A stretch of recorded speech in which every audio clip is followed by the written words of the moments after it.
Okay, so to preface my half of the video, I will go over the pin layout of the TLOA4 op amp which we use. We have the output, the inverting and non-inverting input pins, and that is mirrored on all four sides. And then in the middle we have the positive and negative power supplies. So now we'll go over the circuit actually being built. So here we can see that just the one below that, that's where our op amp was powered from, right there on either side. And on this side, we actually have our Salin key filter, which is the filter we decided to use on that side. And here you see that's where it's supplied from. So now we'll go over this being connected to the signal generator, which here we have, it gets grounded there on that side and gets fed through there to the input of our op amp. And then here is our oscilloscope grounded, and that's where it reads the output from. And here's the video, that's it. The op amp being supplied, that's our signal that we supplied through, and the signal being read in our oscilloscope.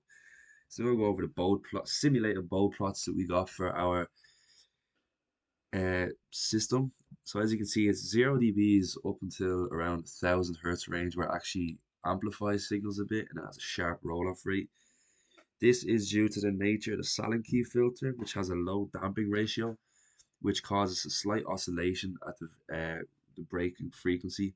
So this causes like it to amplify the break frequency and gives it that sharp roll off rate, which is good for again low pass filters. So now I'll go over increments of the Bode plot, so we can choose these frequencies and see how they compare to the actual results that we calculated. So first we go to the 100 hertz range, which we see is barely any gain of about zero point 0.1. So again, anything a bit above or below that we will take, and because it's such small.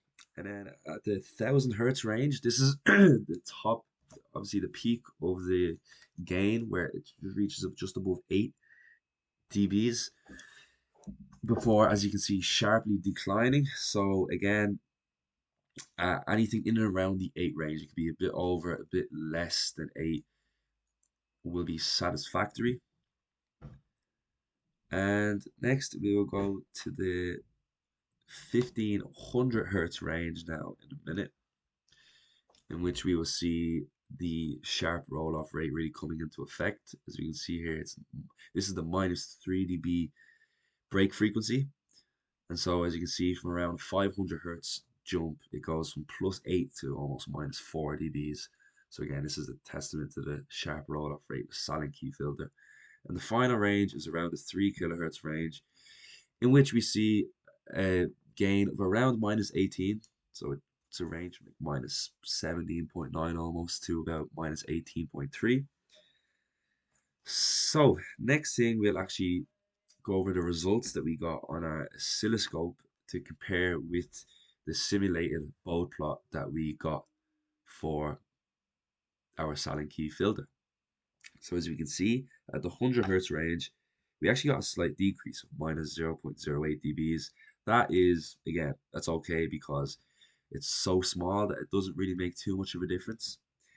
And then when we get to our 1000 hertz range, we see that we actually got, if we see here, it's around 47 volts. Yeah, around 47 volts, which equates to a 7.3 dB gain. So again, it was around that 8 dB range we were looking to get. So we can be satisfied with that. And then if we go to 1 point, if we see the next frequency range, it's around the 3.1 kilohertz range, which we can see we got 2.6 volts, and that equates to a minus 17 dB uh, attenuation, which again we're looking for. We're looking for around the minus 18 dB gain. So again, minus 17, we are satisfied with that. And now finally, we show here the step response we got for our system. This is done by passing a square wave through it and basically zooming in right into the corner of the start of the the start of the square wave. And to conclude, we can say that this experiment was a resounding success because we went through all the characteristics of a second order system and went over them. And we also calculated very accurate results for our low pass silent key filter when comparing them with simulated Bode plots.